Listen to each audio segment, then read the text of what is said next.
Bugungi mavzular: Ronaldo MMA tashkiloti aksioneri bo'ldi. Keyingi avlodni ilhomlantirish uchun loyihaga qo'shildim. Slot iste'foga chiqarilmaydi. Liverpul rahbariyati murabbiyga ishonch bildirmoqda.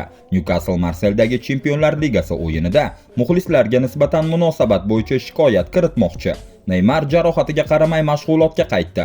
Shifokorlarning ogohlantirishiga qaramasdan maydonga tushishga urinmoqda. Ana endi bir dona like bosib kanalga obuna bo'lsangiz, yangiliklarning asosiy qismiga o'tgan bo'lardik. Bosdingizmi?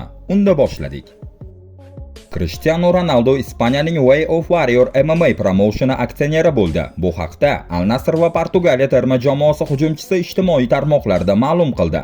Ronaldo yozishicha, bizni birlashtiradigan qadriyatlar bor. Ularga men chin dildan ishonaman. Intizom, hurmat, matonat va doimiy mukammallikka intilish. Way of Warrior noyob va kuchli loyihani yaratmoqda. Men bu loyihaga qo'shilganimdan faxrlanaman. Sportni yangi darajaga olib chiqish va keyingi avlodni ilhomlantirish uchun. Ma'lumot uchun, Way of Warrior Ispaniyaning eng yirik MMA promotioni hisoblanadi va 2019-yilda tashkil etilgan. O'tgan yilning avgustida ma'lum bo'lishicha, liganing sohibi UFC'ning yengil vazn chempioni Ilya Topuria bo'lgan.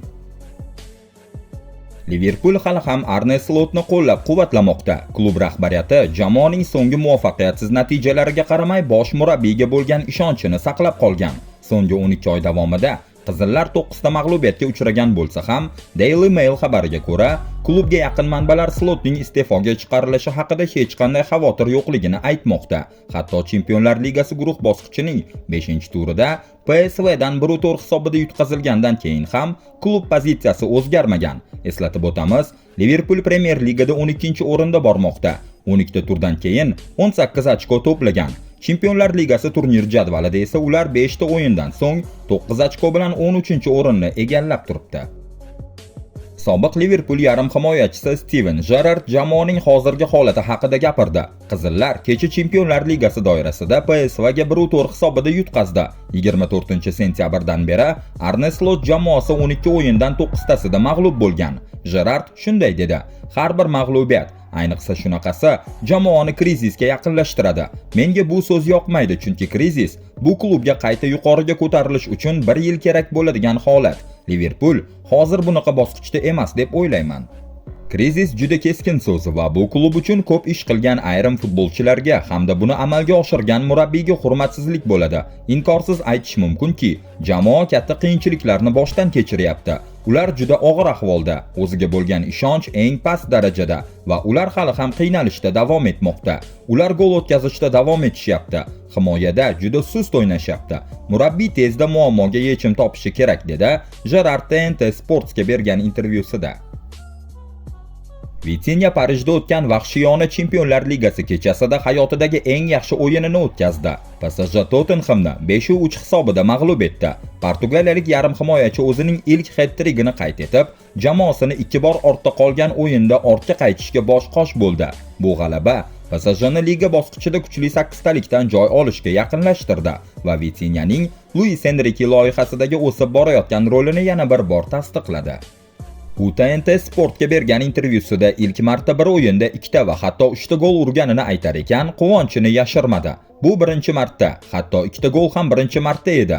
Bir o'yinda hech qachon 2 ta ham urmaganman. Vitinha bu gollarga olib kelgan mental o'zgarish haqida ham gapirdi. Bu ajoyib. Buni qisman boshda hal qilasan. Agar ko'p gol urishni o'ylamasang, urmaysan ham. Ishonish kerak. O'zingni ko'rsatishing kerak. To'p sening oldinga tushishiga ishonishing kerak. Bugun omad ham gol ham yonimda bo'ldi. 3 ta gol uraman deb hech o'ylamaganman. Juda xursandman, lekin eng muhimi g'alaba. 2 bor ortda qoldik, ammo qayta oldik. Bu juda muhim. Newcastle United klubi muxlislari Marselda politsiya tomonidan tartibsiz ravishda kaltaklanganini aytib, ular bilan bog'liq holat bo'yicha shikoyat kiritishga tayyorlanmoqda. Klub rasmiy saytida e'lon qilingan bayonotda Newcastle UEFA, Marsel klubi va Fransiya politsiyasiga qabul qilib bo'lmaydigan munosabat bo'yicha rasmiy shikoyat yuborishini ma'lum qildi. Shuningdek, klub shuni qo'shimcha qildiki, o'yin tugaganidan keyin ko'plab muxlislar ko'rinib turganidek larzaga tushgan. Bayonotda shunday deyiladi: Biz UEFA, Olimpik Marsel va Fransiya politsiyasiga seshanba kuni Chempionlar Ligasi o'yinidan keyin Stad Velodromda politsiya tomonidan muxlislarimizga nisbatan ko'rsatilgan qabul qilib bo'lmaydigan munosabat bo'yicha rasmiy e'tirozlarimizni bildiramiz. Yakuniy hushtakdan so'ng mahalliy hokimiyatning ko'rsatmasiga binoan stadionni xavfsiz tark etishlari uchun muxlislarimiz 1 soatgacha ushlab turildi. 500 kishilik guruhlarda metro bekatiga politsiya kuzatuvida olib chiqish rejalashtirilgan edi. Natijadan norozi bo'lishlariga qaramay, muxlislarimiz ushbu kutish vaqtida xushmuomalalik bilan va hech qanday hodisasiz kutishdi. Biroq birinchi guruh chiqarilgach, politsiya qolgan muxlislarning harakatlanishini to'xtatish uchun keraksiz va haddan tashqari kuch ishlata boshladi. Qalampir gazi, tayoqlar va qalqonlar qo'llanildi. Natijada ko'plab muxlislar tartibsiz ravishda kaltaklandi. Ayniqsa, stadionning yuqori qavatlarida odamlar orasida siqilish yuzaga kelgani sababli muxlislar qo'rqib qolishdi. Newcastle ushbu masala bo'yicha tergov o'tkazilishini, bunday holatlar takrorlanmasligi uchun xulosa chiqarilishini talab qilmoqda. Neymar Santosda mashg'ulot o'tkazayotgani ko'rindi. Garchi klub shifokorlari unga jarohatini og'irlashtirish xavfi borligini aytishgan bo'lsa ham, braziliyalik yulduz tizzasidagi muammo sabab operatsiya qilinsa, mavsumning qolgan qismida chetda qoladi. Lekin jamoasi tushib ketish xavfi ostida turgani uchun 33 yoshli forvard og'riqqa qaramay o'ynashga harakat qilishi mumkin. Sobiq Barselona yulduzi bu mavsumda jarohatlardan aziyat chekmoqda. Yaqinda son jarohatidan qaytgan edi. Haftaning boshida esa uning tizzasida og'riq borligi ma'lum bo'lib, shu tufayli dushanba kuni Internasionalga qarshi o'yinni o'tkazib yubordi. Hozirda Santos Braziliya A seriyasida tushib ketish zonasida atigi bir pog'ona yuqorida 17-o'rin, oldinda esa atigi 3 ta o'yin qolgan. Santosdan tarqalgan videolarda Neymar chorshanba kuni jamoadoshlari bilan mashq qilgan ko'rinadi, lekin uning 100% tayyor emasligi aniq bilinadi. Globo nashriga ko'ra, Neymar chap tizzasining meniski qismida yirtiq bor va shifokorlar unga artroskopiya operatsiyasini tavsiya qilishmoqda. Bu jarohat Neymar mashq qilganda doimiy og'riq keltirayotgani aytilmoqda, lekin u Santos uchun o'zini qurbon qilib o'ynashni o'ylab ko'rmoqda. Mikel Arteta Arsenal Bavariyani 3-1 hisobida mag'lub etganidan so'ng o'zimdan juda ham faxrlanaman dedi. Murabbiy jamoaning chuqurligi munosabati va ishonchi uchun maqtov bildirdi.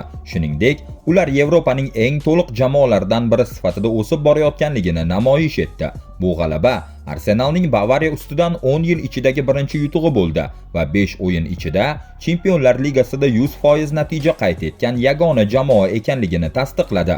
G'alabani sharhlab, Arteta shunday dedi: Bugun kechqurun ko'rganlarimdan juda faxrlanaman. Menimcha, bugun biz Yevropaning eng yaxshi jamoasiga qarshi o'ynayotgan jamoa sifatida haqiqiy ishtirok, vakolat, qat'iyat va ishonch ko'rsatdik va aynan shuni xohlardim. Shaxsiy darajada ham ajoyib o'yinlar bo'lishi kerak edi.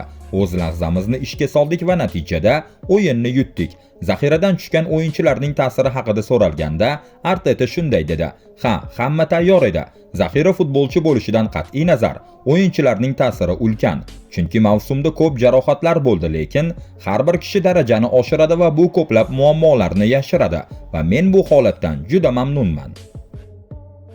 Agar videoni oxirigacha ko'rgan bo'lsangiz, demak sizga yoqdi va shu munosabat bilan bizga bir dona like bosib, kanalga obuna bo'lsangiz, biz uchun alohida motivatsiya bergan bo'lardingiz.